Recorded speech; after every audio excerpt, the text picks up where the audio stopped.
Benvenuti Vivians in questo nuovissimo video.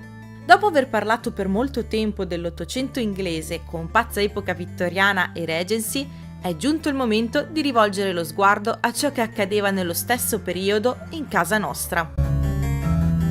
L'Italia nel XIX secolo attraversava il Risorgimento e la Seconda Rivoluzione industriale, una vera rivoluzione politica, culturale e sociale, che influenzò anche la famiglia di stampo patriarcale, il concetto di infanzia e la vita dei bambini.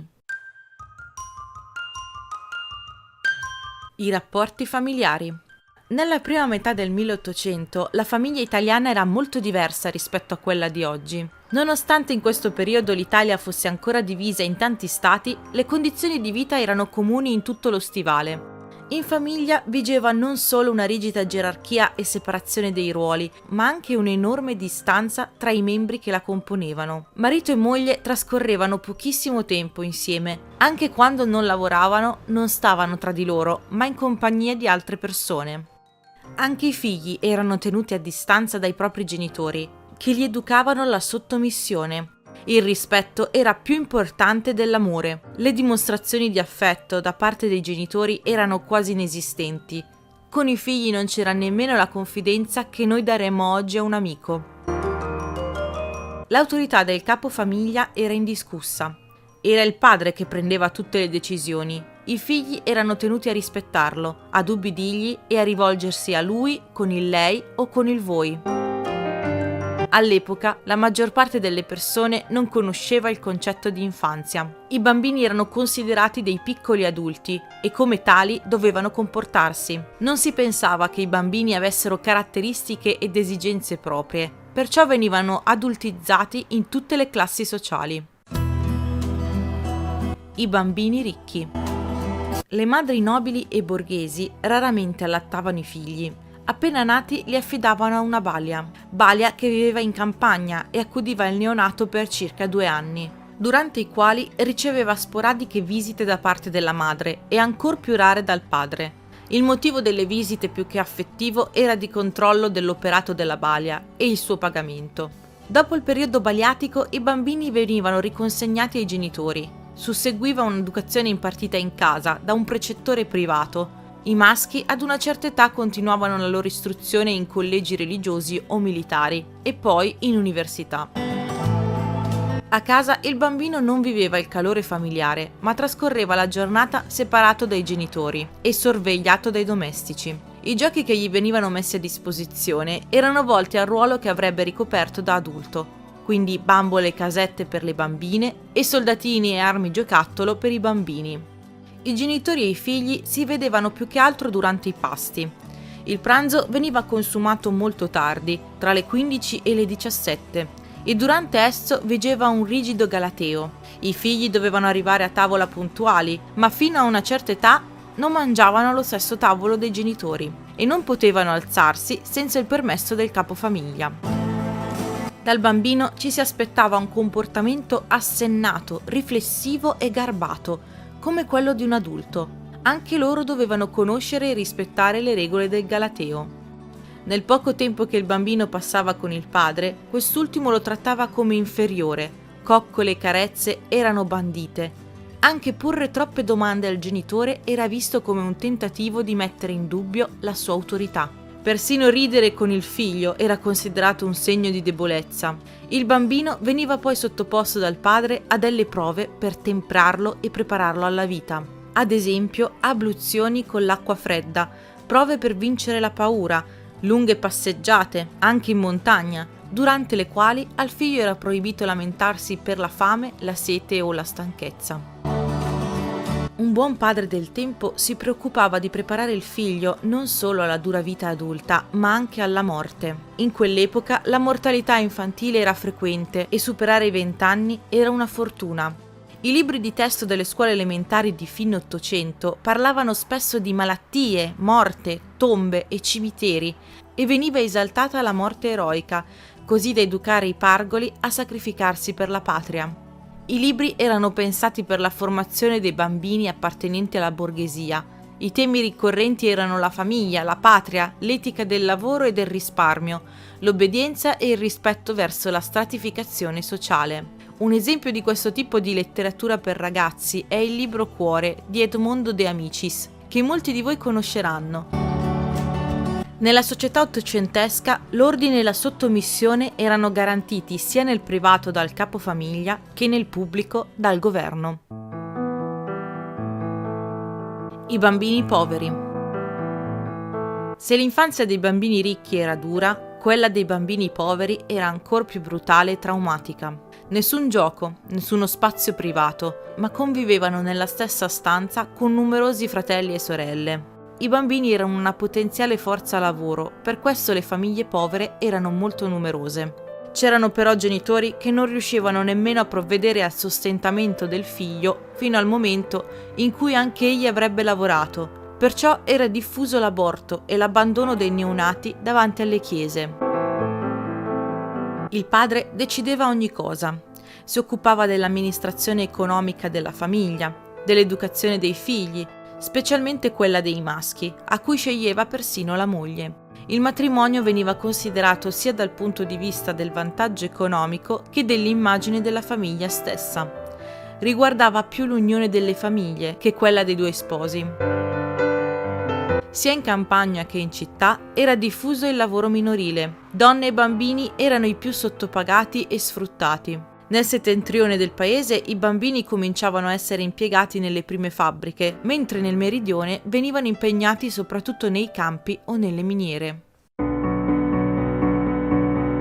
In campagna. Le donne contadine subivano frequentemente aborti spontanei e molti bambini nascevano malformati a causa della pesantezza del lavoro a cui erano sottoposte le donne. Una madre contadina lavorava a casa, nei campi, filava e tesseva, il tutto senza fermarsi durante le numerose gravidanze, e dopo pochi giorni dal parto era già al lavoro. L'affaticamento portava a gravi problemi di salute anche per le madri stesse. Nelle famiglie dei contadini i bambini venivano mandati negli asili di infanzia fino a che avessero l'età per aiutare i genitori in casa e nei campi, e questo avveniva già a 5 anni. In campagna i bambini maschi solitamente erano pastori, contadini, piccoli artigiani. Le femmine erano sarte, filatrici e lavandaie. La scuola non era considerata utile e il sostentamento familiare si basava anche sul lavoro dei figli piccoli.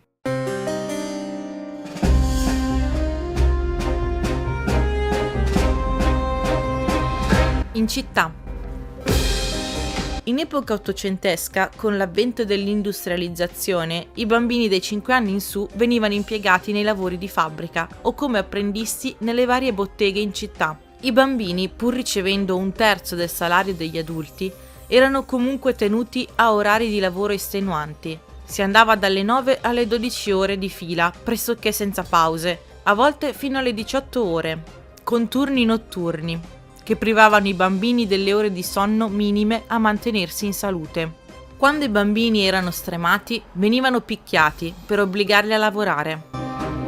In Italia, in epoca post-unitaria, i bambini venivano pagati 50 centesimi al giorno, per una media di lavoro dalle 9 alle 12 ore. La loro paga giornaliera permetteva a una famiglia media italiana di comprare 1,5 kg circa di pane di granaglia mista, ossia di scarsa qualità. Le condizioni di lavoro erano pessime, gli ambienti erano mal illuminati, caldissimi, con scarso ricambio d'aria, e nelle fabbriche di vetro gli operai subivano danni agli occhi. I bambini avevano problemi a dormire, dolori vari e invecchiavano precocemente. Subivano abusi fisici, con punizioni corporali da parte dei loro capi e sorveglianti, spesso anche abusi di natura sessuale, essendo ritenuti merce di proprietà esclusiva del datore di lavoro, dunque completamente sottomessi ai loro superiori. L'alimentazione era scarsa e inadeguata. I concetti di igiene e sicurezza erano pressoché sconosciuti, cosicché infortuni e malanni portavano a un bivio nella vita dei piccoli lavoratori, crescere con un fisico debilitato a vita, spesso anche con mutilazioni corporali e deficit mentali permanenti, o morire in età precoce.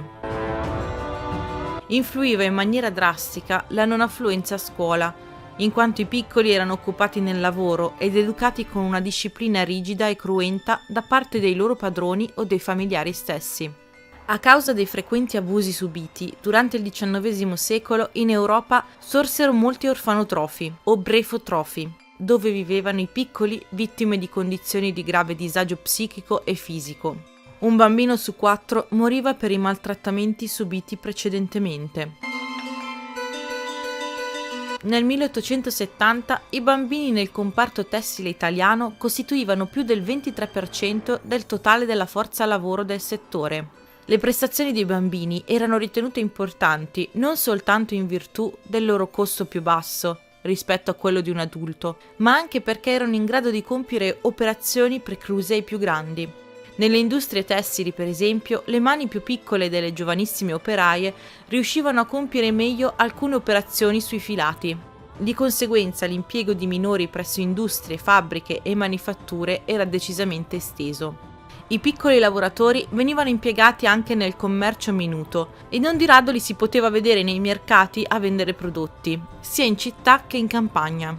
I bambini che venivano impiegati nel commercio ambulante vendevano oggetti piccoli e facilmente trasportabili, frutta, verdura, giornali, oggetti per la casa.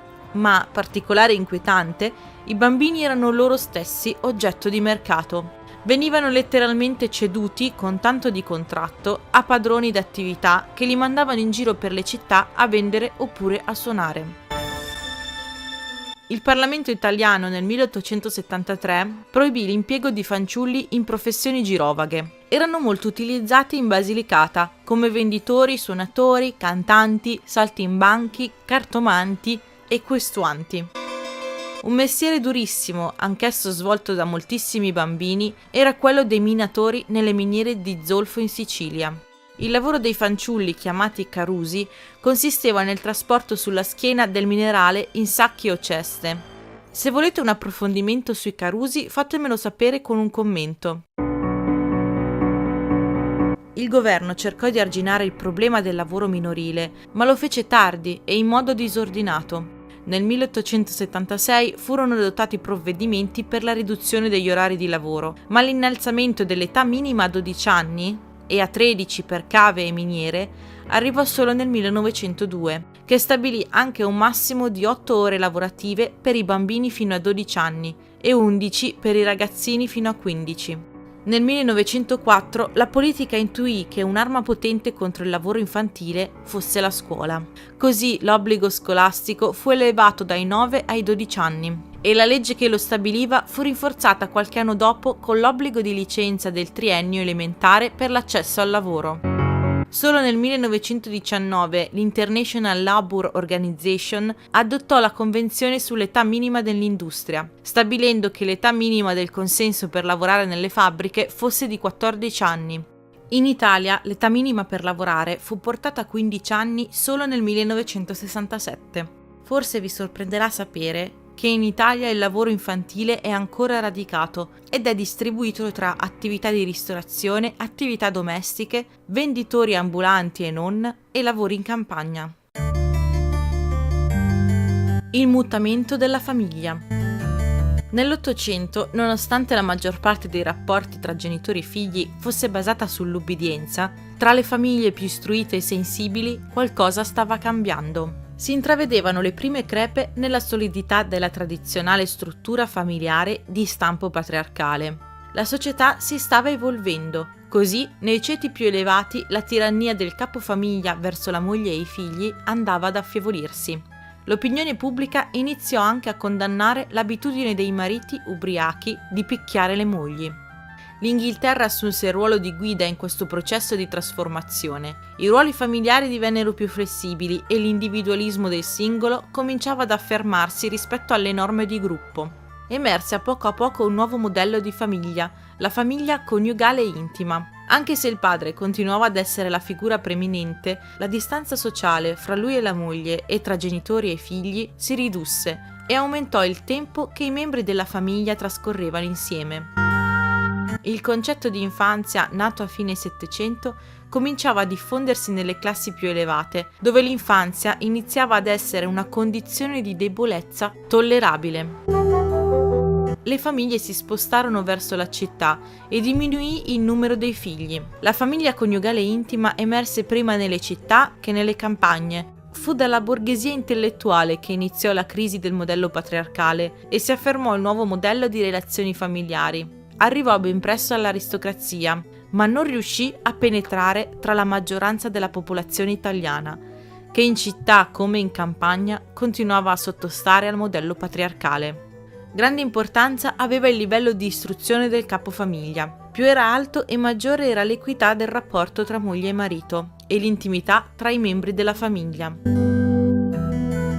I maggiori progressi si ebbero nell'Italia post-unitaria. Nel 1865, con la promulgazione del Codice civile dello Stato unitario, anche le leggi contribuirono a indebolire il potere del capofamiglia, che non poteva più diseredare i figli e far arrestare e internare un figlio che disubbidiva, ad esempio sposando qualcuno che lui non approvava. Prima del 1865, nel caso un figlio maschio si fosse ribellato, sarebbe finito in un carcere correzionale e nel caso fosse stata femmina, veniva portata in convento. Come abbiamo visto, la famiglia italiana era ben lontana dall'ideale che abbiamo oggi e la vita dei bambini era estremamente dura. E voi come avete vissuto la vostra infanzia e il rapporto con i vostri genitori? Chi prendeva le decisioni in famiglia? Nella vostra regione o paese sentite ancora un'influenza patriarcale? Fatemelo sapere con un commento. Mettete un mi piace se il video vi è piaciuto e se vi va, seguitemi su Instagram. Vi lascio il link qui sullo schermo e in descrizione. Alla prossima!